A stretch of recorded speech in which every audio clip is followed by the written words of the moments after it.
సమూయేలు మొదటి గ్రంథము 1వ అధ్యాయము 8వ వచనం నుండి 18వ వచనం వరకు నేను చదువుతాను. మీరు మీ బైబిల్స్లో గమనించండి. ఆమె పెనిమిటి అయిన ఎల్కానా, హన్నా, నీవెందుకు ఏడ్చుచున్నావు? నీవు భోజనము మానుట ఏలా? నీకు మనోవిచారం ఎందుకు కలిగినది? 10 మంది కుమారుల కంటే నేను నీకు విశేషమైన వాడను కానా అని ఆమెతో చెప్పుచూ వచ్చెను. వారు షిలోహులో అన్నపానములు పుచ్చుకొనిన తరువాత హన్నా లేచి యాజకుడైన ఏలీ మందిర స్తంభము దగ్గరనున్న ఆసనం మీద కూర్చుండి ఉండగా బహు దుఃఖాక్రాంతురాలై వచ్చి యెహోవా సన్నిధిని ప్రార్థన చేయుచు బహుగా ఏడ్చుచు, సైన్యములకు అధిపతి వగు యెహోవా, నీ సేవకురాలనైన నాకు కలిగి ఉన్న శ్రమను చూచి నీ సేవకురాలనైన నన్ను మరొక జ్ఞాపకము చేసుకొని నీ సేవకురాలనైన నాకు మగపిల్లను దయచేసిన ఎడల వాని తల మీదికి క్షౌరపు కత్తి ఎన్నటికీ రానియక వాడు బ్రతుకు దినములన్నిటను నేను వానిని యెహోవా వగు నీకు అప్పగింతునని మ్రొక్కుబడి చేసుకొనెను.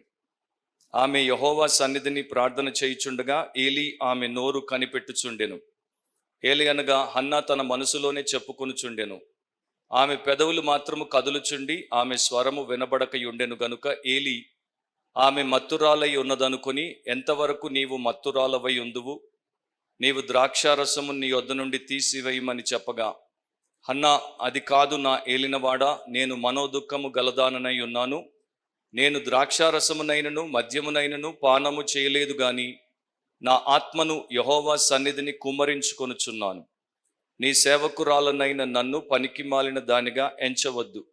అత్యంతమైన కోప కారణమును బట్టి బహుగా నిట్టూర్పులు విడుచుచు నాలో నేను దీని చెప్పుకుంటుంటిన నేను. అంతటి ఏలీ, నీవు క్షేమముగా వెళ్ళుము, ఇశ్రాయేలు దేవునితో నీవు చేసుకొనిన మనవిని ఆయన దయచేయునుగాక అని ఆమెతో చెప్పగా, ఆమె అతనితో, నీ సేవకురాలనైన నేను నీ దృష్టికి కృప నొందుదునుగాక అనెను. తరువాత ఆ స్త్రీ తన దారిని వెళ్ళిపోయి భోజనము చేయుచు నాటి నుండి దుఃఖముఖిగా నుండటం మానెను. ప్రార్థన చేద్దాం. పరిశుద్ధుడవు, ప్రార్థన ఆలకించువాడవైన మా దేవా, ఈ రాత్రి మేము చదివినటువంటి పాఠ్యభాగములో నుండి మీ ఆత్మ సంబంధమైన సత్యములను క్లుప్తముగా నేర్చుకోవడానికి మేము విన్నదాన్ని విశ్వాసముతో మా జీవితంలో విధేయులమై ఆచరించి నిన్ను మహిమపరచుటకు సహాయము చేయమని మా ప్రభు రక్షకుడైన యేసుక్రీస్తు అతి శ్రేష్టమైన నామమును అడిగి ప్రార్థిస్తున్నాం తండ్రి, ఆమెన్. ఈ నెల మొదటి వారం అనుకుంటాను నేను బైబిల్ స్టడీ తీసుకున్నప్పుడు అబ్రహాము చేసినటువంటి విజ్ఞాపన ప్రార్థన గురించి మనము క్లుప్తంగా నేర్చుకున్నాం. అబ్రహాము విశ్వాసానికి జనకుడు. అబ్రహాము విజ్ఞాపన ప్రార్థన చేసినప్పుడు నశించేటువంటి ఆత్మల కొరకు ఆయన విజ్ఞాపన ప్రార్థన చేశాడు. దేవుడు ఆయన ప్రార్థనను ఆలకించాడు, ఆ ప్రార్థనకు గొప్పగా జవాబిచ్చాడు. అండ్ ఈరోజు ఒక స్త్రీ, ఆమె పేరు హన్నా, ఆమె విజ్ఞాపన ప్రార్థనను ఈ పాఠ్యభాగంలో మనము చూడబోతున్నాం. అయితే ఈమె ఇతరుల రక్షణ కొరకు కాదు కానీ ప్రధానంగా తన వ్యక్తిగత సమస్య కొరకు అండ్ దేవుడి యొక్క సంకల్పములో తన కుమారుడు వాడబడినట్లు విజ్ఞాపన ప్రార్థన చేసింది. ఆ ప్రార్థనను కూడా దేవుడు ఆలకించాడు, ఆ ప్రార్థనకు కూడా దేవుడు జవాబు అనుగ్రహించాడు. మనము ఇతరుల కొరకు విజ్ఞాపన చేసినప్పుడు, లేకపోతే మన వ్యక్తిగత విషయాల కొరకు విజ్ఞాపన చేసినప్పుడు ఈ రెండు కూడా దైవ చిత్తానుసారంగా ఉంటే, ఈ రెండు కూడా వాక్యానుసారంగా ఉంటే, ఈ రెండిట్లో కూడా మన స్వలాభాపేక్ష లేకపోతే మనలో ఉన్నటువంటి స్వార్థపూరితమైనటువంటి కోరికలకు అతీతంగా ఉంటే తప్పకుండా దేవుడు ఆ విజ్ఞాపన ప్రార్థనలకు జవాబులు అనుగ్రహిస్తాడు. అండ్ ఈ విషయాన్ని బట్టి దేవుడు మనకు నేర్పించేటువంటి ఒక ఆధ్యాత్మిక సత్యం ఏంటంటే, ఆయన యందు భయము భక్తి కలిగినటువంటి వారు, విశ్వాసం ఉంచినటువంటి వారు, వారు పురుషులైనా స్త్రీలైనా విశ్వాసముతో విజ్ఞాపన ప్రార్థన చేస్తే దేవుడు ఆలకిస్తాడు. అండ్ దేవుడు దానికి వారు ఊహించిన దానికన్నా అత్యధికముగా జవాబును అనుగ్రహిస్తాడు. ఈ మినిస్ట్రీ ఆఫ్ ఇంటర్సెషన్, విజ్ఞాపన ప్రార్థన పరిచర్య అనేది ఈ రోజుల్లో చాలా కరువైపోయింది. ఎందుకంటే ఈ రోజుల్లో విశ్వాసులు వ్యక్తిగత ప్రార్థనే అరుదుగా చేస్తారు. పర్సనల్ ప్రేయరే చాలామంది విశ్వాసుల జీవితాల్లో నుండి మటుమాయమైపోయింది. అలాంటప్పుడు ఇతరుల కొరకు విజ్ఞాపన చేయడం, భారభరితమైనటువంటి హృదయంతో, రోదనతో, దైవ సంబంధమైనటువంటి ఆవేదనతో విజ్ఞాపన చేయడం అనేది మామూలు విషయం కాదు. సో దేశానికి, ప్రపంచానికి ఇంటర్సెసర్స్ కావాలి, విజ్ఞాపనకర్తలు కావాలి. దేవుడు తన బాధను వారి హృదయంలో పెడితే వారు భారముతో ప్రార్థించేటువంటి వారిగా ఆయన కోరుకుంటున్నాడు. అలాంటి వారిని లేపాలని, వారు సంఘానికి, సమాజానికి పరిశుద్ధమైనటువంటి ప్రభావమును చూపించేటువంటి వారిగా ఉండాలన్నది ఆయన కోరిక. సో మనము ప్రతి బైబిల్ స్టడీలో 4 అంశాల గురించి విజ్ఞాపన చేసినప్పుడు మనం చేసే పని అదే. మెల్లమెల్లగా విజ్ఞాపన ప్రార్థన మనం నేర్చుకుంటున్నాం. అండ్ అది తర్వాత వారమంతా కూడా మన జీవితంలో విజ్ఞాపన ప్రార్థనగా అనేక అంశాల కొరకు, విషయాల కొరకు ప్రార్థించడానికి. నా జ్ఞాపకం వస్తోంది, ప్రొటెస్టెంట్ రెఫర్మేషన్ ప్రారంభమైనప్పుడు రోమన్ క్యాథలిక్ సంఘము ఈ మార్టిన్ లూథర్కి వ్యతిరేకంగా బహుబలముగా వచ్చినప్పుడు ఆయన విజ్ఞాపన ప్రార్థనలో తన సమయాన్ని గడిపేవాడు. అండ్ ఒక చోట వారు ఒక కీలకమైనటువంటి నిర్ణయం చేయాలి. దాన్ని మీరు రెఫర్మేషన్ హిస్టరీలో చూస్తే డైట్ ఆఫ్ న్యూరంబర్గ్ అంటారు. అక్కడ వారు చేసేటువంటి నిర్ణయము ఆ తరువాత కాలంలో ప్రొటెస్టెంట్ క్రిస్టియన్స్ ఉంటారా ఉండరా అనేటువంటి నిర్ణయం చేయబోతున్నటువంటి అంశం అది. సో ఆ నిర్ణయం చేసేటువంటి సమయంలో మార్టిన్ లూథర్ ఇంట్లో మోకాళ్ళ మీద విజ్ఞాపన ప్రార్థన చేస్తున్నాడు. కరెక్ట్గా వారు ఎప్పుడైతే ప్రొటెస్టెంట్ విశ్వాసులను మనము టాలరేట్ చేయాలి, అంటే వారిని భరించాలి, వారిని వేధించకూడదు, వారిని వారి యొక్క స్వేచ్ఛకు విడిచిపెట్టేద్దాం అనేటువంటి నిర్ణయం చేసిన సమయంలో లూథర్ అక్కడి నుండి లేచి బయటికి పరిగెత్తుకుంటూ వచ్చి, దేవుడు మనకు జయమిచ్చాడు, దేవుడు మనకు జయమిచ్చాడు అని వీధుల్లో కేకలేశాడు. అంటే లూథర్కి దేవుడు బయలుపరిచాడు అనమాట, నీ ప్రార్థనకు జవాబు వచ్చేసింది, నీ ప్రార్థన ప్రకారమే అక్కడ తీర్మానం జరిగింది అని. అంత శక్తివంతమైనటువంటి విజ్ఞాపన ప్రార్థన విశ్వాసులకు దేవుడు ఇచ్చాడు. అయితే దాన్ని వారు చేస్తే ఎంతో శ్రేయస్సును పొందుకుంటారు. ఈ పాఠ్య భాగాన్ని, ప్రతి వచనాన్ని మనము ధ్యానించము. అండ్ వచనంలో ఉన్నటువంటి సారం అంతటిని కూడా మనము ధ్యానించము. క్లుప్తంగా దాంట్లో ఉన్నటువంటి మెయిన్ పాయింట్ ఏంటో దాన్ని మనం ఈ సమయంలో చూద్దాం. మీరు మీ బైబిల్ తెరిచి 1 సమూయేలు 1వ అధ్యాయం 8వ వచనం నుండి నాతో ఫాలో అవ్వమని నేను కోరుతున్నాను. కొంత బ్యాక్గ్రౌండ్ మీకు చెప్తాను. ఎల్కానా అనేటువంటి ఒక లేవీయుడు, ఆయనకి 2 భార్యలు. ఒక ఆమె పేరు హన్నా, ఇంకొక ఆమె పేరు పెనిన్నా. హన్నా ఎల్కానాకు అతి ప్రియమైనటువంటి భార్య, కాకపోతే ఆమెకు దేవుడు సంతానము లేకుండా చేశాడు. పెనిన్నా మాత్రము ఎల్కానాకి సంతానమును కంటూ వచ్చింది. సో వీరికి ఒక అలవాటు ఉంది, వీరు దేవుడి యందు భయము భక్తి కలిగినటువంటి వారు కనుక ప్రతి సంవత్సరం వీరు దేవుడి మందిరానికి ఆయన్ని ఆరాధించడానికి, ఆయనకు అర్పణ సమర్పించడానికి, ఆయన్ని సేవించడానికి వచ్చేవారు. సో వీరు ప్రతి సంవత్సరము, ఇంకో రకంగా చెప్పాలంటే, చర్చికి వెళ్తున్నారు, దేవుణ్ణి ఆరాధిస్తున్నారు. అయినా కూడా హన్నా ఇంకా గర్భవతి కాలేదు. దేవుడే ఆమెకు సంతానము లేకుండా చేశాడు. దేవుడు ఏం చేసినా కూడా ఒక కారణముతో చేస్తాడు. ఆ కారణాలు మనకు వెంటనే తెలియకపోవచ్చు, ఆయన ఆ కారణాలు మనకు వెంటనే చెప్పకపోవచ్చు. నిజం చెప్పాలంటే ఆయన మనకు చెప్పాల్సిన అవసరం కూడా లేదు. ఎందుకంటే మనము ఆయన యొక్క చిత్తాన్ని చేసేటువంటి దాసులం గనుక ప్రతిదీ మనకు చెప్పాల్సిన అవసరం లేదు. ఆయన సమయంలో ఆయన సంకల్పాన్ని ఆయన స్పష్టం చేసినప్పుడు మనం తెలుసుకొని సంతోషిస్తే చాలు. సో అలాంటి సమయంలో ఈ సంవత్సరం కూడా వీరు దేవాలయానికి వచ్చారు. దేవాలయం అంటే అక్కడ ఏమీ పెద్ద సొలొమోను కట్టినటువంటి అద్భుతమైనటువంటి మందిరం లాంటి మందిరం ఏమీ లేదు. ఒక కట్టడం ఉండింది, షిలోహు అనేటువంటి ప్రాంతంలో. ఆ కట్టడంలో ఆరాధన జరిగేది. సో అక్కడికి వచ్చినప్పుడు వారు చాలా గొప్ప ఉత్సవాన్ని జరుపుకుంటారు. ఆ ఉత్సవంలో అందరూ సంతోషంగా ఉన్నప్పుడు హన్నా మాత్రము భోజనము చేయకుండా ఏడ్చుచూ ఉన్నది, దుఃఖముకురాలై ఉంది. ఎందుకంటే ఆమెకు సంతానము లేదు కనుక అన్ని సంవత్సరాలుగా ఆమె ప్రార్థన చేసినా కూడా దేవుడు ఇంకా ఆమెకు జవాబు ఇవ్వలేదు కనుక ఆమె దుఃఖముతో ఏడుస్తోంది. అది కాంటెక్స్ట్. అప్పుడు ఆ భార్య దుఃఖాన్ని చూసినటువంటి భర్త విడిచిపెట్టేయలేదు. ఈ రోజుల్లో ఒకే ఒక భార్య ఉన్నటువంటి భర్త తన భార్య ఏడుస్తుంటే పట్టించుకోడు. కానీ ఈయనకి 2 భార్యలు ఉన్నారు, అయినా కూడా ఈ భార్య ఏడుస్తుంటే ఆయన పట్టించుకున్నాడు. సో ఎల్కానా దగ్గర భర్తలు మంచి పాఠం నేర్చుకోవచ్చు. మీకు ఒక్క భార్య ఉంది అండ్ ఆమె వేదనతో ఉంటే మీరు తప్పకుండా ఆమె ఎందుకు వేదనతో ఏడుస్తుందో, ఎందుకు దుఃఖంతో ఉందో తప్పకుండా తెలుసుకోవాలి. ఎందుకంటే మీరు తెలుసుకోకపోతే అడిగి తెలుసుకునేవారు ఆమెకి ఇంకొకరు ఉండరు, లేరు. సో ఎల్కానా ఆమెను ఆదరించాడు, ఆమెను బలపరిచాడు. పెనిన్నా ఆమెకు విసుగు అండ్ కోపం తెప్పించేటట్టు ఆమెను బాధ పెట్టింది. అది ఇక్కడ మనకు కనబడుతోంది. సో ఆ సమయంలో ఎల్కానా ఏమంటున్నాడు, నీవెందుకు ఏడ్చుచున్నావు, నీవు భోజనము మానుట ఏలా, నీకు మనోవిచారం ఎందుకు కలిగినది, 10 మంది కుమారుల కంటే నేను నీకు విశేషమైన వాడను కానా. సో నేనున్నాను కదా, సరిపోనా, నీకు 10 మంది కుమారులు పుట్టినా కూడా వారు నాతో సరిసమానం అవుతారా అని ఆయన ఆమెను ప్రోత్సహించాడు. ఇక్కడ 3 విషయాలు హన్నా గురించి మీతో చెప్పనివ్వండి. ఆమెలో ఉన్నటువంటి మంచి గుణము, ఆమెలో ఉన్నటువంటి మంచి తత్వం ఏంటో ఆ 3 లక్షణాల్లో కనబడుతుంది. ఒకటి, ఆమె పెనిన్నాకు తిరిగి జవాబు ఇవ్వలేదు. హన్నా అనేటువంటి పేరుకు గ్రేస్, ఫేవర్ అని అర్థం, అంటే కృప లేకపోతే అనుగ్రహం అని అర్థం. సో ఆమె కృపా సహితమైనటువంటి వ్యక్తి గనుక కృపా సహితమైనటువంటి ప్రవర్తనే తన విరోధి అయినటువంటి పెనిన్నా పట్ల చూపింది. ఆమె మీద ఈమె ఏ రకంగా కూడా ఆయాస పడలేదు. రెండవది, ఆమె దేవుడితో ఉన్నటువంటి సంబంధాన్ని విసర్జించలేదు.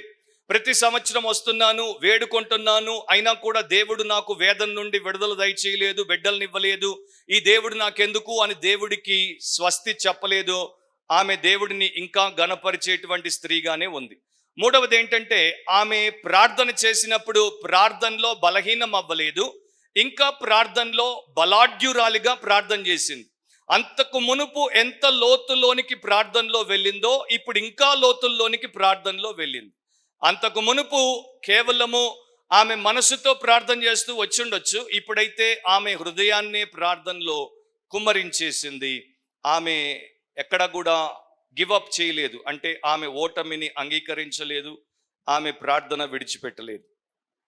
9వ వచనాన్ని మీరు గమనిస్తే, వారు షిలోహులో అన్నపానములు పుచ్చుకొనిన తర్వాత హన్నా లేచి యాజకుడైన ఏలీ మందిర స్తంభము దగ్గరనున్న ఆసనం మీద కూర్చుండి ఉండగా 10వ వచనంలో, బహు దుఃఖాక్రాంతురాలై వచ్చి యెహోవా సన్నిధిని ప్రార్థన చేయుచు బహుగా ఏడ్చుచు.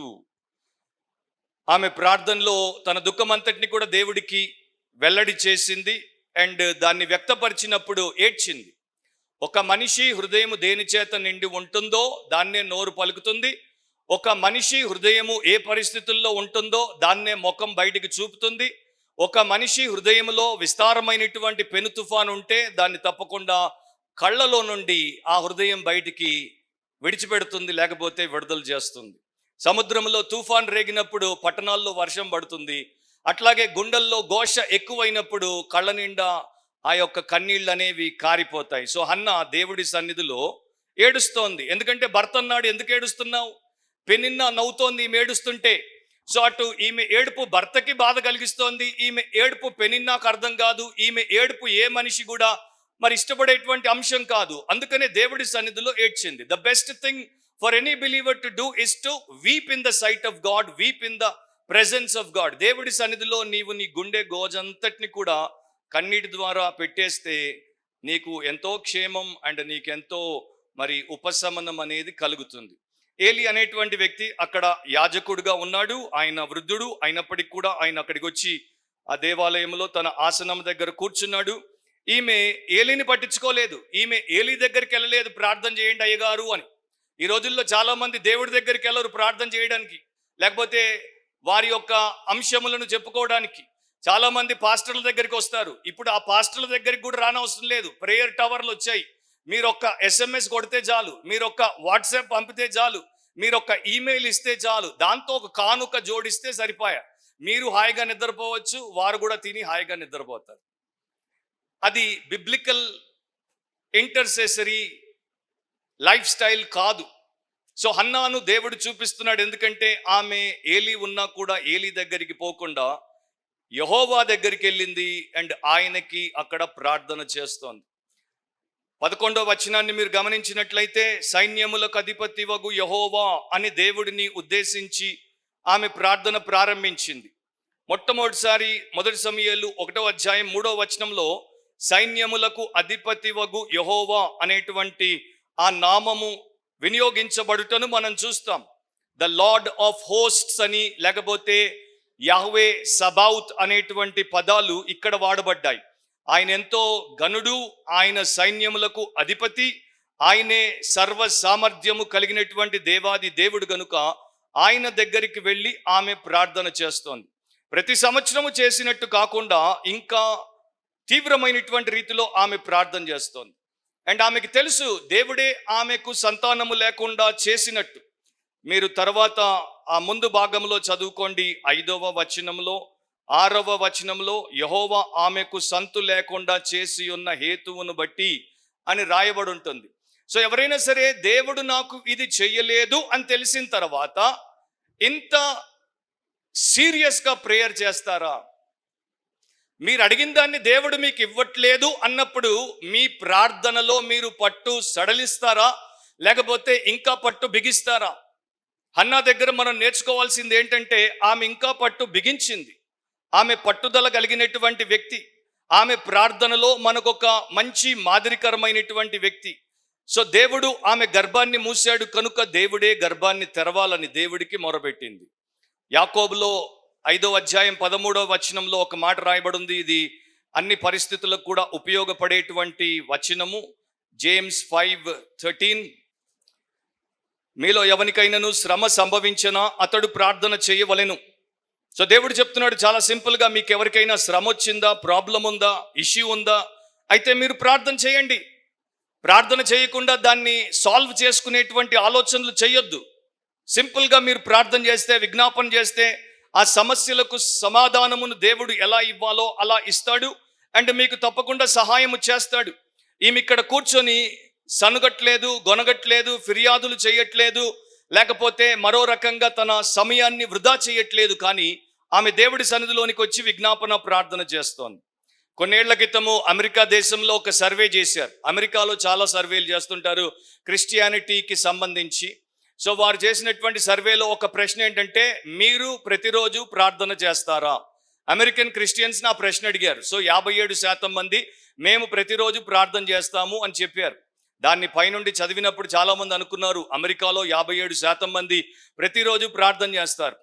దాని యొక్క సర్వే యొక్క డెప్త్లోనికి వెళ్ళినప్పుడు, లోతుల్లోనికి వెళ్ళినప్పుడు తెలిసిన విషయం ఏంటంటే, వీరందరూ కూడా ప్రోగ్రామ్డ్ ప్రేయర్స్ చేసేటువంటి వారు. ప్రోగ్రామ్డ్ ప్రేయర్స్ అంటే చిలుకకు మీరు కొన్ని మాటలు నేర్పిస్తే ప్రతిసారి నోరు తెరిచినప్పుడు అది అవే మాటలు పలుకుతుంది, కానీ దానికి కొత్త మాటలు ఏమీ రావు. ఎందుకంటే దానికి బుర్రలో రికార్డ్ అయినవి దాని యొక్క హార్ట్లో ఏమీ లేవు గనుక బుర్ర నుండి రికార్డ్ అయినవి వస్తాయి. చిన్నప్పుడు మన తల్లిదండ్రులు నేర్పిస్తారు మనకు, Jesus I love you, Jesus keep me safe అని. సో ఇక పెద్ద అయిన తర్వాత కూడా మనం అదే ప్రార్థన చేస్తుంటాం, దేవా, లేకపోతే యేసు నేను నిన్ను ప్రేమిస్తున్నాను, నీవు నన్ను సురక్షితంగా ఉంచు అని. అట్లాంటి ప్రార్థనల గురించి వీళ్ళు అడగలేదు, కానీ 57% మంది అట్లాంటి ప్రార్థనలు చేస్తాము అని చెప్పారు. సో నా ప్రియ సహోదరి సహోదరులారా, నేను మిమ్మల్ని కూడా మనవి చేసేది ఏంటంటే, 5 సంవత్సరాల క్రితం మీరు ప్రార్థన చేసినప్పుడు ఏం పలుకులు పలికారో, ఒకవేళ ఇప్పుడు కూడా మీరు ప్రార్థన చేసేటప్పుడు అవే పలుకులు పలుకుతూ ఉంటే, అంటే ఆ పలుకులు పలకడం తప్పు అని నేను చెప్పట్లేదు, కానీ దాంట్లో మీరు ఇంప్రూవ్మెంట్ని చేసుకోకుండా, మీరు దాంట్లో మనసు పెట్టకుండా, హృదయం పెట్టకుండా సేమ్ రట్ట మరలా పలుకుతూ ఉంటే మాత్రం మీకు ప్రార్థనలో ఎదుగుదల అవసరము. సో మీరు కూడా ఇలాంటి ప్రోగ్రామ్డ్ ప్రేయర్స్ చేస్తున్నారు. మనం రోజు బైబిల్ని ధ్యానపూర్వకంగా చదివితే దేవుడు ఆ వాక్యము చేత మన హృదయానికి నిప్పంటిస్తాడు. అండ్ మన హృదయము వేడెక్కినప్పుడు అది మంచి స్వచ్ఛమైనటువంటి తాజా ప్రార్థనలు చేయడానికి అలవాటు పడుతుంది. అట్లాంటి అలవాటు మనకుండుట క్షేమం. 25వ కీర్తన మొదటి 2 వచనాలు ఒకసారి తిప్పి చూడండి. Psalm 25 verses 1 and 2. యెహోవా, నీ దిక్కునకు చూచి నా ఆత్మను ఎత్తుకొనుచున్నాను. నా దేవా, నీ యందు నమ్మికయుంచి ఉన్నాను, నన్ను సిగ్గుపడనీయకుము. కీర్తనాకారుడు దావీదేమంటున్నాడు, దేవా నీ దిక్కునకు నా ఆత్మను ఎత్తుకొనుచున్నాను. సో దావీదు ఎట్లా దేవుణ్ణి వ్యక్తిగతంగా ఎరిగి దేవుని హృదయానుసారుగా ఉన్నాడో, విజ్ఞాపన ప్రార్థనా పరుడిగా ఉన్నాడో, అలాగే ఇక్కడ హన్నా కూడా దేవుడి వైపు తన ఆత్మను ఎత్తుకొని యథార్థమైనటువంటి రీతిలో ఆమె ప్రార్థించేటువంటి వ్యక్తిగా ఉంది. ఆమె అవమానకరమైనటువంటి స్థితిలో ఆమెకు దేవుడు సహాయము చేయాలని కోరుకుంటుంది. సో దేవుడిని ఏమని ఉద్దేశించి ప్రార్థిస్తోంది? సైన్యములకు అధిపతివగు యెహోవా. సో దేవుడు ఎంత గొప్పవాడో ఆమెకు తెలుసు. ఎలా తెలుసు? బహుశా మోషే ద్వారా దేవుడు ఇశ్రాయేలీయులను ఐగుప్తు బానిసత్వము నుండి బయటికి అద్భుతమైన రీతిలో ఎలా విడుదల చేశాడో, వారిని పోషించినప్పుడు అద్భుతాలు ఎలా చేశాడో ఆమె విని ఉండొచ్చు, వాటిని తెలుసుకుని ఉండొచ్చు. కనుక దేవుడి యందు ఆమెకు అలాంటి విశ్వాసం ఉంది.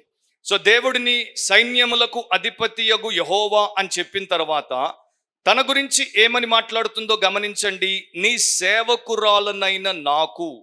తెలుగులో సేవకురాలనైనా అని ఉంది, 3 సార్లు సేవకురాలనైనా అనే పదాలు పలుకుతుంది. కానీ ఇంగ్లీష్లో హ్యాండ్ మెయిడ్ అనే పదం ఉంటుంది. అంటే నీ చేతి పని కత్తెనైనా నాకు, నీ యొక్క దాసురాలనైనా నాకు. హీబ్రూలో అయితే నీ బానిసనైనా నాకు. సో దేవా, నీవేమో గొప్పవాడవు, నేనేమో దీనురాలను. నీవేమో అధ్యక్షుడవు, నేనేమో నీ యొక్క బానిసను లేకపోతే దాసురాలను. కనికరించు, కృప చూపించు అన్నట్టుగా దీనముగా ఆమె ప్రార్థన చేస్తోంది. ఆమె ప్రభు దగ్గరికి వచ్చినప్పుడు డిమాండ్ చేయట్లేదు. ఈ రోజున కొంతమంది చేసేటట్టు ఆమె ప్రభు దగ్గరికి వచ్చినప్పుడు కమాండ్ చేయట్లేదు. ఆమె ప్రభు దగ్గరికి వచ్చినప్పుడు అబ్రాహాం ఎట్లా బిసీజ్ చేశాడో, వినయంతో వేడుకున్నాడో, ఈమె కూడా హంబుల్గా ఆయన్ని వినయంతో వేడుకుంటోంది. కాన్స్టంటైన్ ద గ్రేట్ గురించి మీరు వినే ఉంటారు. ఒకానొక సందర్భంలో చరిత్ర పుటల్లో ఏమని రాయబడిందంటే, కాన్స్టంటైన్ ద గ్రేట్ తన రాజ్యంలో కొంతమంది విగ్రహాలను చూడ్డానికి వచ్చాడు. ఆ విగ్రహాలన్నీ కూడా నిలబడున్నాయి. వారందరూ కూడా గొప్ప వ్యక్తులే, కాకపోతే నిలబడున్నాయి, స్టాండింగ్ పోస్చర్లో ఉన్నాయి. వాటిని చూసినప్పుడు కాన్స్టంటైన్ తనతో ఉన్నటువంటి సలహాదారుడికి చెప్పాడు, నా విగ్రహాన్ని తయారు చేసినప్పుడు మాత్రం నా విగ్రహాన్ని మోకాళ్ళ మీద నేనున్నట్టు తయారు చేయండి అన్నాడు. ఎందుకు అంటే, నేను మోకాళ్ళ మీద ఉన్నప్పుడే దేవుడు నన్ను పైకి హెచ్చించాడు. నేను మోకాళ్ళ మీద నుండి పైకి వచ్చాను గనుక నన్ను మాత్రం మోకాళ్ళ మీద పెట్టే విగ్రహంగా తయారు చేయమని చెప్పాడు. ఒక క్రైస్తవుడు తన విశ్వాస జీవితంలో, ఒక క్రైస్తవుడు తన సేవా జీవితంలో పైకి రావాలి, మరి ముఖ్యంగా దేవుడి చేత పైకి ఎత్తబడాలి అంటే ఖచ్చితంగా మోకాళ్ళ జీవితం ఉండాలి. మోకాళ్ళ జీవితం లేకపోతే అతని జీవితంలో దేవుడు ఏమి చెయ్యడు, అండ్ అతడు కూడా దేవుడి కొరకు ఏమీ చేయలేడు. ఏదైనా ఉంటే అంత పైన పూత మాత్రమే ఉంటుంది. అది ఒక రోజున పూత పోయినప్పుడు లోపల రోత బయటకు వస్తుంది. సో మోకాళ్ళ జీవితం ఉంటేనే శ్రేష్టం. అండ్ హన్నా అండ్ భక్తులందరూ కూడా మనకు చూపించేది ఏంటంటే, వారు దీన మనస్కులు అండ్ వారు దేవుడికి విజ్ఞాపన ప్రార్థన చేసేవారు. గార్డన్ కెడీ అనేటువంటి ఒక పురాతనమైనటువంటి కామెంటేటర్ ఈ ప్యాసేజ్ మీద ఒక లైన్ రాశాడు. ఆయన అంటాడు, the whole climate is one of holy motives. అక్కడ ఉన్నటువంటి వాతావరణం అంతటిని మనం చూస్తే పరిశుద్ధమైనటువంటి ఉద్దేశాలు కనబడతాయి. హ్యాలోవెడ్ డిజైర్స్, ఉన్నతమైనటువంటి కోరికలు కనబడతాయి. అండ్ హంబుల్ సబ్మిషన్, వినయముతో అర్పించుకునేటువంటి లక్షణం కనబడుతుంది. సో నా ప్రియమైనటువంటి సహోదరి సహోదరుడా, నీ విజ్ఞాపన ప్రార్థన చేసేటప్పుడు నీలో పవిత్రమైనటువంటి ఉద్దేశాలు ఉండాలి, ఉన్నతమైనటువంటి కోరికలు ఉండాలి, అండ్ దీన మనసుతో అర్పించుకునేటువంటి భావం ఉండాలి. దాన్ని దేవుడు హర్షిస్తాడు, దాన్ని దేవుడు ఇష్టపడతాడు. సో ఆమె దేవుడికి ఏమని ప్రార్థన చేస్తుందో కూడా నేను అంతా వివరించను, జస్ట్ పాయింట్అవుట్ చేస్తాను. నీ సేవకురాలనైనా నాకు కలిగి ఉన్న శ్రమను చూచి. ఆమెకున్న శ్రమ ఏంటంటే గొడ్రాలు, బిడ్డలు లేకుండా ఉంది. ఇక్కడ ఓ మాట చెప్పనివ్వండి, బేరన్నెస్ అనేది is not a sign of forsakenness of God. దేవుడు ఒకరిని గొడ్రాలిగా చేశాడు, సంతానం లేకుండా చేశాడు అంటే దాని అర్థం దేవుడు ఆ వ్యక్తిని విడిచిపెట్టాడు అని కాదు. దేవుడికి ఆ వ్యక్తి పట్ల ఒక గొప్ప ఉద్దేశం ఉండొచ్చు. సారాను అలాగే కొంతకాలం ఉంచాడు, రిబ్కాను అలాగే కొంతకాలం ఉంచాడు, రాహేల్ను అలాగే కొంతకాలం ఉంచాడు, ఎలిజబెత్ని అలాగే కొంతకాలం ఉంచాడు, హన్నాను కూడా అలాగే కొంతకాలం ఉంచాడు. కానీ ఆ ఒక్కొక్క స్త్రీకి తర్వాత దేవుడిచ్చినటువంటి బిడ్డల్ని మీరు తీసుకోండి, వారందరూ కూడా చరిత్రకెక్కారు. సో కొన్ని సందర్భాల్లో కొంతమందిని దేవుడు అలా పెట్టొచ్చు. కనుక దేవుడి సమయం వచ్చేంత వరకు వారు విశ్వాసంతో ఉంటే మంచిది. సో ఈమె శ్రమను నీవు చూడమని దేవుణ్ణి అడిగింది. నీ సేవకురాలనైనా నన్ను మరొక జ్ఞాపకము చేసుకోమని దేవుణ్ణి అడిగింది. నీ సేవకురాలనైనా నాకు మగపిల్లను దయచేసిన ఎడల వాని తల మీదికి క్షౌరపు కత్తి అన్నిటికీ రానియక వాడు బ్రతుకు దినములన్నింటను నేను వానిని యెహోవా వగు నీకు అప్పగింతునని మ్రొక్కుబడి చేసుకొనెను. సో ఆమె ఒక మ్రొక్కుబడి చేసుకుంటోంది. అండ్ దాంట్లో ఆమె ఒక మగ బిడ్డను అడిగింది. ఎందుకు మగ బిడ్డను అడిగింది? ఎందుకంటే ఈమె లేవి కుటుంబీకురాలు. లేవి కుటుంబీకుల్లో మగబిడ్డలందరూ కూడా ఆటోమేటికల్లీ దేవుడి సేవకు వెళ్ళిపోతారు, దేవుడి సన్నిధిలో ఉండాలి. కాకపోతే ఒక వయసు వచ్చినప్పుడు ఆ పని చేస్తారు. బైబిల్ గ్రంథం ప్రకారం 30 ఏళ్ళు వచ్చినప్పుడు లేవీయులు సేవకెళ్తారు, 50 ఏళ్ల వరకు సేవ చేస్తారు. అంటే 20 ఏళ్ళు దేవుడి సేవలో వారు ఉంటారు. అండ్ ఇది ఒక రొటేషన్ ప్రకారం జరుగుతుంది. 365 రోజులు వారికి మందిరంలో సేవ చేసే అవకాశం ఉండదు. ఎప్పుడైతే వస్తుందో అప్పుడు వారు చేసి ఇంటికి వచ్చేయాలి. కాకపోతే ఈమె దానికన్నా ఉన్నతమైనటువంటి ఆశయంతో దేవుణ్ణి వేడుకుంటోంది. నాకొక మగ బిడ్డను నీవిస్తే నేను వాడిని నాజీరుగా చేస్తాను. అంటే వాడి తల జుట్టు మీదికి క్షౌరపు కత్తిని ఎప్పుడు రానివ్వను. రెండవది, వాడు బ్రతుకు దినములన్నిటా వాడు నీకు సేవకుడు అవునట్లు నీకు అప్పగిస్తాను. అంటే ఫ్రమ్ డే 1 వాడిని నీ కొరకు నేను సిద్ధపరిచి నీకు ఇచ్చేస్తాను. సో ఎంత ఉన్నతమైనటువంటి ఆశ చూడండి. మొదట్లో తన కొరకే బిడ్డను అడిగి ఉండొచ్చు, మొదట్లో తన భర్తకు పేరు వచ్చినట్లు బిడ్డను అడిగి ఉండొచ్చు ఆ సంవత్సరాల్లో. కానీ ఇప్పుడు ఆమెలో మార్పు వచ్చేసింది. ఇప్పుడు ఆమె బిడ్డను ఎందుకు కోరుకుంటోంది? బిడ్డను నా సంతోషం కొరకు, లేకపోతే బిడ్డ నేను నా భర్త అనుకున్నటువంటి ఆశయాలను నెరవేర్చుట కొరకు మాకివ్వు అని అడగట్లేదు. ఈ రోజున చాలా మంది బిబ్లికల్ క్రిస్టియన్ డిసైపుల్ క్రిస్టియన్స్ గా ఉన్నటువంటి వారు కూడా వారి బిడ్డల్ని దేవుడిచ్చిన తర్వాత వారు బిడ్డలకు మాస్టర్స్ అయిపోతారు. మా పిల్లలకు మేమే యజమానులం, మేం కన్నాం, మా కోరిక తీర్చాలి, మేం చెప్పింది చెయ్యాలి. అది బైబిల్కి వ్యతిరేకమైనటువంటి ఆలోచన విధానం. అండ్ అది దేవుడిని మీరు తిరుగుబాటు చేసేటువంటి ఆలోచన విధానం. ఎందుకంటే గుర్తుపెట్టుకోండి, దేవుడు మీకు జీవం ఇచ్చాడు, తర్వాత మీకు రక్షణ ఇచ్చినప్పుడు మిమ్మల్ని ఆయన కుమారుడి రక్తంతో కొన్నాడు. అంటే మీరు మీ సొత్తు కారు, మీరు దేవుని దాసులు. అండ్ బిడ్డల్ని మీకు ఇచ్చినప్పుడు మిమ్మల్ని చిల్డ్రన్ యొక్క మేనేజర్స్గా, చిల్డ్రన్ని తన కొరకు పెంచి మేనేజ్ చేసి అప్పగించమని ఇస్తున్నాడు. సో మనము పేరెంట్స్గా మన పిల్లలకి స్టూవర్డ్స్ అనమాట. Managing our kids for God's glory, అది బిబ్లికల్ పర్స్పెక్టివ్. కానీ అట్లా చాలా మంది లేరు. హన్నా ఎప్పుడో ఉండింది. ఇంత బైబిల్ టీచింగ్ లేనప్పుడే ఆమె ఆ స్థితిలో ఉందంటే ఎంత గొప్ప వ్యక్తో ఒకసారి మీరు ఆలోచించండి. సో ఆమె అంటోంది, నా బిడ్డ నా కొరకు కాదు, నా బిడ్డ నా ఇంటి వారి కొరకు కాదు, నా బిడ్డ సమాజం కొరకు కాదు, నా బిడ్డ నీ కొరకు దేవా, నా బిడ్డ నీ చిత్తం కొరకు దేవా, నా బిడ్డ నీ సేవ కొరకు దేవా, నా బిడ్డ నీ రాజ్యం కొరకు దేవా, నా బిడ్డ నీ పనుల కొరకు దేవా. ఎంత శ్రేష్టమైనటువంటి తల్లో చూడండి. అండ్ ఆ తల్లికి ఆ తండ్రి కూడా ఆల్రెడీ ఆమెన్ చెప్పేశాడు. ఎందుకంటే ఈమె ఒక వావ్ చేస్తోంది, అంటే ఒక ప్రమాణము చేస్తోంది. లేకపోతే ఆమె అక్కడ మనకు తెలుగులో మ్రొక్కుబడి అని ఉంది. సంఖ్యాకాండం ప్రకారం భర్త ఒప్పుకోకపోతే భార్య చేసినటువంటి మొక్కుబడి చెల్లుబాటు అవ్వదు. సో ఎల్కానా కూడా ఒప్పుకున్నాడు. కనుకనే ఆమె ఇలాంటి ప్రార్థన దేవుడికి చేస్తోంది. జాన్ క్రిసోస్టోమ్ భక్తుడు అంటాడు, ఆమెకి ఇంకా దేవుడు బిడ్డను ఇవ్వనే లేదు, కానీ ఆమె అప్పుడే ఆ బిడ్డను దేవుడి కొరకు ప్రవక్తగా చేసేస్తోంది. చాలా మంది నాతో అంటుంటారు, బ్రదర్ మాకు బిడ్డలు లేరు, ప్రార్థన చేయండి, మాకు బిడ్డ పుడితే సేవకి ఇచ్చేస్తాం. వారికి బిడ్డ పుడతాడు, నాకు 25 ఏళ్ళు అయిపోతాయి, నేను వస్తాను. వాడు ఎక్కడున్నాడంటే అమెరికాలో ఉన్నాడు. ఏం చేస్తున్నాడంటే ఎంఎస్ చేస్తున్నాడు. సేవ చేయట్లేదండి, లేదు. సో మీరు దేవుడికి చెప్పిన మాట, మీరు నాకు చెప్పిన మాట, అన్ని మాటలు పక్కన పెట్టేశారు. దానికన్నా అసలు బెస్ట్ మీరు ఏ మాట చెప్పకుండా మాకు బిడ్డనివ్వమని ప్రార్థన చేయండి అంటే సరిపోయేది కదా. సో చాలా మంది ఈ విషయంలో బైబిల్ ప్రకారం ఆలోచించుట లేదు అనేది వాక్యాన్ని మనం ఎదుర్కొన్నప్పుడు, ఈరోజు మనం పాట పాడాము చూడండి, దాంట్లో ఒక మాట ఉంది, నీ స్వరము వినిపించు ప్రభువా. ఎందుకు? నీ దాసుడు ఆలకిస్తాడు. తర్వాత ఒక మాట ఉంది, నా జీవితమును నేను సరి చేసుకోవడానికి. దేవుడు మాట్లాడితే మనలో మార్పులు చేర్పులు చేసుకోవడానికి. సో హన్నా ఒక చక్కని క్రైస్తవ విశ్వాసిగా, లేకపోతే భక్తిపరురాలుగా ఆమె ప్రార్థనలో కనబడుతోంది. అండ్ దేవుడు ప్రార్థనకు 3 రకాలుగా ఆన్సర్ ఇస్తాడు. ఒకటేమో ఎస్ అనొచ్చు, అవును అనొచ్చు, ఆమెన్ అనొచ్చు. రెండవది నో అనొచ్చు. మూడవది వెయిట్ అనొచ్చు. సో కొన్ని సందర్భాల్లో ఎస్ అంటే అందరికీ సంతోషమే, కానీ దేవుడు కొన్ని సందర్భాల్లో నో అన్నప్పుడు కూడా ఎస్ అన్నంతగానే సంతోషించాలి మనం. కొన్ని సందర్భాల్లో వెయిట్ అంటే కూడా అవునన్నట్టుగానే మనం సంతోషించాలి. ఇది క్రైస్తవ జీవన విధానం. దాన్ని మనము బాగా వంటబట్టించుకుంటే మనకు అనవసరమైనటువంటి ఇరుకులు ఇబ్బందులు ఉండవు. సో ఆమె తన ఇంటిని ఉద్ధరించడానికి కుమారుడు కాదు, తన వంశాన్ని ఉద్ధరించడానికి వంశోద్ధారకుడు కాదు, తన దేశాన్ని దేవుడి కొరకు ఉద్ధరించడానికి ప్రవక్తను కోరుకుంది. అలాంటి ఆలోచనతో నాజీర్ను చేసింది. నాజీర్ అంటే ఇక దేవుడి కోరిక, దేవుడి ఆంక్ష, దేవుడి యొక్క ఆధీనంలో పెంచబడాలి. చాలా మందిని నేను డెడికేట్ చేస్తుంటాను, బేబీ డెడికేషన్. మన చర్చిలో కాకుండా, మన చర్చి పెట్టి 10 ఏళ్ళే అయింది, నేను 32 ఏళ్ళుగా దేవుడి సేవలో ఉన్నాను. ఎంతో మందిని ఎన్నో దేశాల్లో డెడికేట్ చేశాను.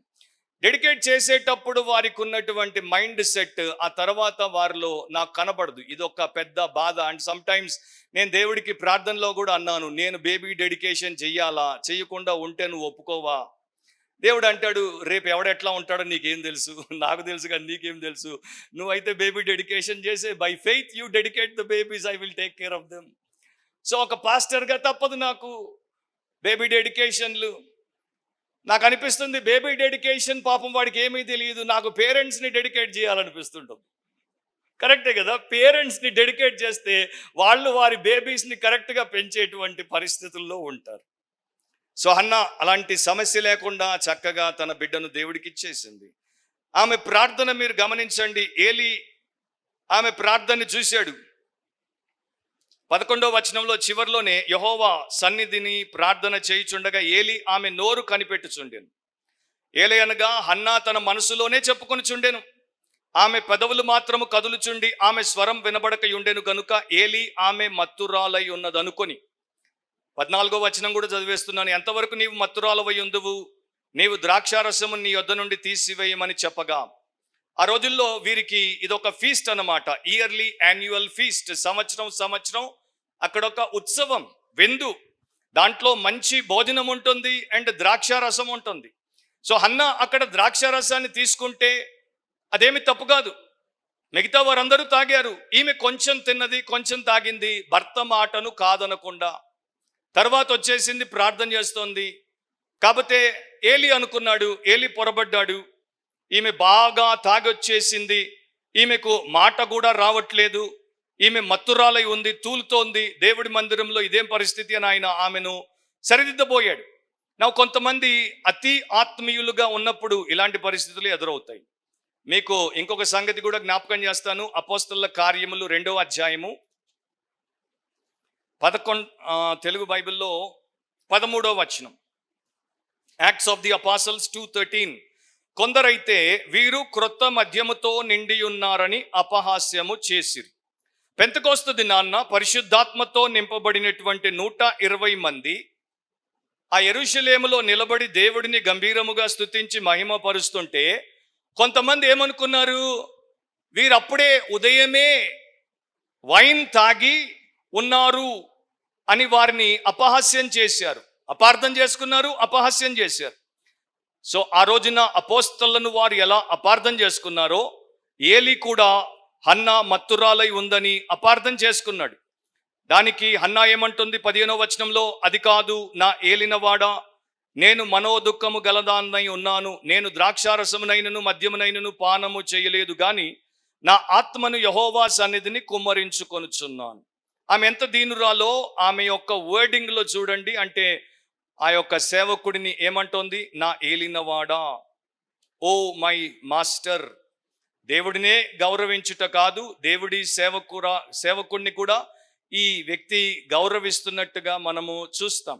అండ్ ఆమె ఏమని చెప్తోంది, వాస్తవం చెప్తోంది, నేను బొత్తిగా ద్రాక్షారసాన్ని త్రాగలేదు, నాకు మనోదుఖం ఉంది, ఆ మనోదుఖాన్ని బట్టి నా ఆత్మను యెహోవా సన్నిధిని కుమ్మరించుకొనుచున్నాను. ఇది ఆమె బహుశా నేను అనుకుంటాను మోషే దగ్గర నేర్చుకుని ఉండొచ్చు. మోషే ఆమె కన్నా ముందున్నాడు, కానీ మోషే మహానాయకుడు గనుక మీరు నిర్గమాకాండం 14వ అధ్యాయం 15వ వచనాన్ని తిప్పి చూస్తే, ఎక్సడస్ 14:15,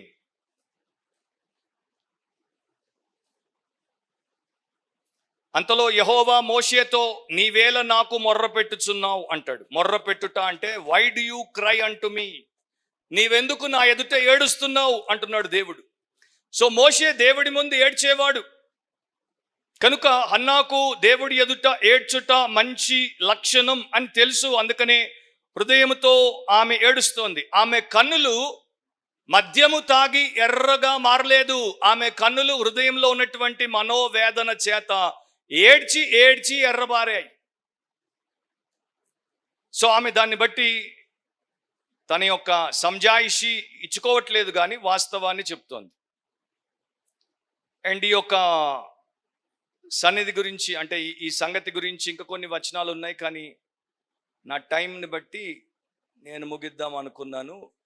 ఇంకా కొన్ని నిమిషాలు, ఎందుకంటే మీరు ఆల్రెడీ చాలా వేడిలో ఉన్నారు. నాకు తెలుసు మీరందరూ మరి బైబిల్ స్టడీకి వచ్చినప్పుడు వేడి భరిస్తున్నారు. God bless you all. 62వ కీర్తన 8వ వచనం, Psalm 62:8. జనులారా, ఎల్లప్పుడూ ఆయన యందు నమ్మిక ఉంచుడి, ఆయన సన్నిధిని మీ హృదయములు కుమ్మరించుడి. దేవుడు మనకు ఆశ్రయం. ఆ ఒక్క వచనంలో చాలా సత్యాలు ఉన్నాయి. ఎల్లప్పుడూ ఆయన యందే నమ్మిక ఉంచండి, ఆయన సన్నిధిలో మీ హృదయాలు కుమ్మరించండి. ఎందుకు ఆయన యందు నమ్మిక ఉంచాలి? ఎందుకు ఆయన ఎదుట హృదయాలు కుమ్మరించాలి? ఎందుకంటే దేవుడు మనకు ఆశ్రయం, దేవుడే మనకు ఆధారం. దేవుడి వలననే మనకు కలిగేటువంటి ప్రతి ఆశీర్వాదం కలుగగలదు. కనుక ఆయన్నే మీరు పట్టుకోండి, ఆయన దగ్గరే మీ యొక్క కన్నీటిని మీరు విడవండి. అలాగే 38వ కీర్తన 8వ వచనాన్ని కూడా ఒకసారి తిప్పి చూడండి. నేను సొమ్మసిల్లి బహుగా నలిగి ఉన్నాను, నా మనోవేదనను బట్టి కేకలు వేయుచున్నాను. సో ఇలాంటి మనుషులు ఏం చేస్తారంటే వారి మనోవేదనను బట్టి ఐదర్ కేకలైనా వేస్తారు, లేకపోతే వారి మనోవేదనను బట్టి వారు కన్నీరైనా కారుస్తారు. అన్న కేకలు వేయట్లేదు, కానీ కన్నీరు కారుస్తోంది. అండ్ చాలా మౌనంగా ఆమె రోధిస్తోంది, విరిగి నలిగిన హృదయము కలిగినటువంటి వ్యక్తి. పాతకాల భక్తుడు అన్నాడు, the prayer came from her heart as the tears from her ice. ఆ ప్రార్థన ఆమె హృదయంలో నుండి వచ్చింది. ఎలా అయితే కన్నీరు ఆమె కన్నుల్లో నుండి వచ్చాయో అలాగే 142వ కీర్తన 2వ వచనాన్ని కూడా ఒకసారి తిప్పండి. బైబిల్లో ఇంత టీచింగ్ ఉంది. ఇవన్నీ కూడా విజ్ఞాపన ప్రార్థన చేయాల్సినటువంటి వారు నేర్చుకుంటే ఎంత బేషుగా ఉంటుంది. 142:2, బహు వినయముగా ఆయన సన్నిధిని నేను మొర్రపెట్టుచున్నాను, నాకు కలిగిన బాధ ఆయన సన్నిధిని తెలియజెప్పుకొనుచున్నాను. సో ఏ వ్యక్తి అయినా సరే విశ్వాసిగా ఉంటే అతనికి లేక ఆమెకు కలిగినటువంటి బాధ దేవుడి సన్నిధిలో తెలియజెప్పుకోవాలి. తెలియజెప్పుకోవడానికి దేవుడు పిలుస్తున్నాడు. కృపాసనము ఎల్లప్పుడూ మనకు సమయోచితమైనటువంటి సహాయం అందించుటకు అది తెరవబడే ఉంటుంది. 24/7 ఇట్ ఈస్ అవైలబుల్. కానీ మనము ఈ సత్యానికి లోబడి దానిని ఉపయోగించుకోకుండా ఉండడము అది విచారకరం. సో ఇంకా కొన్ని వచనాలు ఉన్నాయి, అవి మీ పర్సనల్ స్టడీలో మీరు తెలుసుకోండి. ఒక యవనస్తురాలు ఒక ప్రాంతానికి వచ్చినప్పుడు ఆమె ఉన్న ఇంట్లో పక్కింట్లో కొంతమంది విజ్ఞాపన ప్రార్థన చేస్తున్నారు. సో గట్టిగా వారి ప్రార్థన వినబడుతుంటే ఈమె అక్కడికి వచ్చి ఆ తలుపు బయట నిలబడి లోపలికి చూస్తోంది అన్నమాట. చూస్తుంటే లోపల ఇంకొక యవనస్తురాలు ప్రార్థన చేస్తోంది, ప్రభువా, మా పట్టణంలో ఉన్నటువంటి యువత అంతటిని రక్షించు, మా పట్టణంలో ఉన్నటువంటి యువత అంతా చెడిపోతోంది, వ్యసనాల బారిన బలైపోతోంది, వారిని రక్షించు అని గట్టిగా గోజాడుతున్నట్టు ప్రార్థన చేసేసరికి ఈమెకి ఫస్ట్ ఆఫ్ ఆల్ అదొక షాక్. ఎందుకంటే తర్వాత మీటింగ్ అయిన తర్వాత ప్రార్థన చేసినటువంటి వ్యక్తితో చెప్పింది, ఇంతవరకు ఒక యవనస్తురాలిగా నా కొరకు, నా బాగోగుల కొరకు నేనే ప్రార్థన చేసుకోలేదు, మాలాంటి అనామకుల కొరకు మీరు ఏడ్చి ఇంతగా ప్రార్థన చేయడం చూస్తే నా హృదయము చెలించింది. ఇక నుండి నేను నా కొరకే కాదు ఇతరుల కొరకు ప్రార్థన మొదలు పెడతానంది. సో మనం ఇక్కడ ఎందుకు ప్రార్థన చేస్తాం? ప్రతి బైబిల్ స్టడీలో వివిధ రకాలైనటువంటి అంశాల కొరకు ఎందుకు ప్రార్థన చేస్తామని కొంతమంది అనుకుంటారు. ఆ ప్రార్థనకి ఏమొస్తోంది అని కొంతమంది అనుకుంటారు. కానీ మీకు తెలియనటువంటి సత్యం ఏంటంటే ప్రతి ప్రార్థనను దేవుడు ఆలకిస్తాడు, ప్రతి ప్రార్థనకు దేవుడు జవాబిస్తాడు. ఎప్పుడు, ఎక్కడ, ఎలా అనేది మనకు అనవసరం. కానీ మనం విత్తినప్పుడు తప్పకుండా మనం కోస్తాం. ఏమైతే విత్తుతామో దాన్నే తిరిగి కోస్తాం. అదొక ఇర్రివోకబుల్ ట్రూత్, అంటే తిరుగులేని సత్యం. మీరు బంతిని పైకేస్తే గ్రావిటేషనల్ పుల్ని బట్టి అది ఎట్లా కిందికి ఖచ్చితంగా వస్తుందో, 100 టైమ్స్ నేను ఇక్కడ బాల్ని పైకేస్తే 100 టైమ్స్ గ్యారంటీడ్గా ఎట్లా కిందికి వస్తుందో, ఒకవేళ బహుశా రాకపోయినా కూడా నాకేం పర్వాలేదు, 100 టైమ్స్ మీరు విజ్ఞాపన ప్రార్థన చేస్తే 100 టైమ్స్ మీరు అనుకున్న దానికన్నా గొప్ప జవాబు దేవుడు ఇస్తాడు. మనకొచ్చి రాని రీతిలో మనం ప్రార్థన చేసినా కూడా యథార్థతతో, వేదనతో, హృదయముతో ప్రార్థన చేస్తే దేవుడు జవాబిస్తాడు. 16వ వచనం ముగించేద్దాం. ఆమె అంటోంది, నీ సేవకురాలనైన నన్ను పనికి మాలిన దానిగా ఎంచొద్దు. బెలియాల్ అనేటువంటి పదం వాడబడింది. బెలియాల్ అనేది న్యూ టెస్టమెంట్లో కూడా వాడబడింది. మనందరికీ తెలుసు బెలియాల్ అంటే వర్త్లెస్, పనికి మాలిన, బెలియాల్ అనేది సాతానుకు ఒక నిక్ నేము. సో నీ సేవకురాలనైన నన్ను పనికి మాలిన దానిగా ఎంచొద్దు. యాక్చువల్గా ఇద్దరు పనికి మాలిన పిల్లలు ఏలీకి ఉన్నారు, ఇద్దరు పనికి మాలిన కొడుకులు ఉన్నారు ఏలీకి. ఆ మనట్లా నీ కొడుకులు తాగి సేవ చేస్తున్నారు ఏంటి అని రివర్స్ ఇవ్వట్లా. ఆమె దీనురాలు గనుక ఆమె తన గురించే చెప్పుకుంటుంది, నేను వర్త్లెస్ ఉమెన్ని కాదు, నాకు ఎంతో బాధ, కోప కారణమును బట్టి బహుగా నిట్టూర్పులు విడుచుచు నాలో నేను దీన్ని చెప్పుకొంచుంటిని. సో కొంతమంది గట్టి గట్టిగా ప్రార్థన చేస్తారు, వారి ప్రార్థనలకు పెద్దగా మరి పవర్ ఉండదు. కొంతమంది మౌనంగా ప్రార్థన చేస్తారు, వారి హృదయంలో ఆ ప్రార్థనను దేవుడు చూసినప్పుడు దానికి ఎంతో గొప్ప పవర్ ఉంటుంది అండ్ చాలా చాలా గొప్పగా దాన్ని దేవుడు దీవిస్తాడు. మత్తయి సువార్తలో మనందరికీ గుర్తుండే ఒక అంశాన్ని ప్రభు ఎప్పుడో చెప్పాడు 6వ అధ్యాయంలో, మాథ్యూ 6:7లో, మత్తయి 6:7లో, మరియు మీరు ప్రార్థన చేయనప్పుడు అన్యజనుల వలె వ్యర్థమైన మాటలు వచింపవద్దు, విస్తరించి మాట్లాడుట వలన తమ మనవి వినబడునని వారు తలంచుచున్నారు. సో వ్యర్థమైనటువంటి మాటలు, విస్తారపు మాటలు దేవుడు మనవి వినేందుకు కారణము కావు. అన్యజనులు ఆ రకంగా చేస్తారు, మీరు అట్లా చేయొద్దు అని ప్రభు అయినటువంటి యేసే స్వయంగా చెప్పాడు. సో మనం ప్రార్థన చేసినప్పుడు మన ప్రార్థన అర్థవంతంగా ఉండాలి. ఒక భక్తుడు అంటాడు, హన్నా ప్రార్థన చేసినప్పుడు మనిషికి వినబడలేదు కానీ దేవుడికి వినబడింది. అండ్ హన్నా ప్రార్థన ఏంటి? ఒకే ఒక సెంటెన్స్. కొంతమంది ప్రార్థన హైదరాబాద్లో ఎత్తుకుంటే ఢిల్లీలో ఆపుతారు. మీకు అదేంటో తెలుసు, ఆది కాండంలో పరుగు మొదలు పెడితే ప్రకటన గ్రంథం దాటిన తర్వాత ఆపుతారు. ఇట్లాగే ఒక మీటింగ్లో డిఎల్ మూడి పాపం సువార్త ప్రకటించడానికి వస్తే ఒక ఆయన ప్రార్థన ఎత్తుకున్నాడు, ఎలుగెత్తి చేస్తున్నాడు, ఆపట్లేదు. డిఎల్ మూడికేమో అంతమంది ఆత్మల సమయం వృధా అయిపోతుంది, వారికి సువార్త చెప్పాలని. పాపం ఆయనేమో వెయిట్ చేసి ఏం చేశాడు, సడన్ గా లేచి వచ్చాడు. ఆయనకి ఒక సింగర్ ఉంటాడు, ఐరా డి శాంకీ అని, వచ్చేసి ఆ బ్రదర్ ప్రార్థన చేస్తుంటాడు, శాంకీ మన కొరకు పాట పాడతాడు, తర్వాత నేను ప్రసంగం ఇస్తానని మొదలుపెట్టేశాడు. ఈ పాటలో ఆ ప్రార్థన పోయే. సో అట్లా చేయాల్సి వస్తుంది. 1 sentence, 1 line prayer, but it touched heaven, it touched the heart of God and it moved the hand of God. దేవుడి హస్తాన్ని, దేవుడి హృదయాన్ని తాకి మార్చింది. అండ్ దేవుడు, మీరు తర్వాత చదువుకోండి, తర్వాత భాగం 19వ వచనం నుండి, హన్నాను జ్ఞాపకం చేసుకున్నాడు, హన్నాకు కుమారుడినిచ్చాడు. ఆ కుమారుడు సమూయేలు అనేటువంటి ప్రవక్త. హన్నా ప్రార్థన పరురాలు గనుకనే సమూయేలు కూడా గొప్ప ప్రార్థన యోధుడయ్యాడు. అండ్ ప్రార్థనా పరుల గురించి దేవుడే సాక్ష్యం ఇచ్చినప్పుడు సమూయేలు పేరు కూడా దేవుడు తీసుకుంటాడు. సో ముగింపులో ఒక మాట చెప్తాను, ఆస్వాల్డ్ ఛాంబర్స్ అన్న మాట, మనం ప్రార్థన చేయాలి, ఫలితాలు దేవుడికి విడిచిపెట్టాలి. మనము దేవుడు ఫలానా రీతిలో జవాబిస్తాడు అని ఫోర్కాస్ట్ చేయొద్దు. అంటే వెదర్ ఇట్లా ఉంటుంది అట్లా ఉంటుంది అని వెదర్ మ్యాన్ ఫోర్కాస్ట్ చేసినట్టు నా ప్రార్థనకు జవాబు ఇట్లా వస్తుంది అట్లా వస్తుందని మనం ఫోర్కాస్ట్ చేయొద్దు. దాని రిజల్ట్ని దేవుడికి విడిచిపెడదాం. హన్నా కూడా అట్లాగే రిజల్ట్ని దేవుడికి విడిచిపెట్టింది. 18th verseలో, నీ సేవకురాలనైనా నేను నీ దృష్టికి కృప నొందుదును గాక అనెను. ఆ తరువాత స్త్రీ తన దారిన వెళ్ళిపోయాను, భోజనము చేయించు నాట నుండి దుఃఖముఖిగా నుండుట మానెను. ఎందుకంటే ఏలి కూడా తప్పు తెలుసుకున్నాడు. నీవు క్షేమముగా వెళ్ళుము అన్నాడు, గో ఇన్ పీస్ అన్నాడు. అండ్ ఇశ్రాయేలు దేవుడితో నీవు చేసిన మనవిని ఆయన దయచేయును గాక అని 17th verseలో చెప్పాడు. అండ్ ఆమె సమాధానంతో వెళ్ళిపోయింది, దేవుడు ఆమెను దీవించాడు. అలాంటి విజ్ఞాపన ప్రార్థన వ్యక్తిగతంగా లేక ఇతరుల కొరకు మనం చేసినప్పుడు తప్పకుండా దేవుడు ఆలకిస్తాడు, జవాబిస్తాడు, గొప్ప కార్యములు చేస్తాడు. సో మనలో ప్రతి ఒక్కరూ విజ్ఞాపన కర్తలుగా మారుదురుగాక. అలాంటి కృప, అలాంటి ఆత్మను దేవుడు మనందరికీ అనుగ్రహించునుగాక. ఆమేన్. పరలోకమందున మా తండ్రి, నీ యొక్క పరిశుద్ధమైనటువంటి నామమును బట్టి నీకే కృతజ్ఞత, స్తుతి, స్తోత్రాలు చెల్లిస్తున్నాను. క్లుప్తంగా ఈ వాక్య భాగంలో ఉన్నటువంటి కొన్ని విషయములను మేము తెలుసుకోవడానికి, నేర్చుకోవడానికి మీరు మాకు ఇచ్చినటువంటి సమయము, సహాయం కొరకు మీ కృతజ్ఞతాస్తుతి చెల్లిస్తున్నాను. ఈ చివరి దినాల్లో భయంకరమైనటువంటి పరిస్థితుల్లో లోకం ఉండగా మాలో ప్రతి ఒక్కరూ అనేక విషయములలో పరిరక్షించబడాలి అండ్ ఇతరులు అనేక విషయాల్లో మీ వైపు తిరగాలి.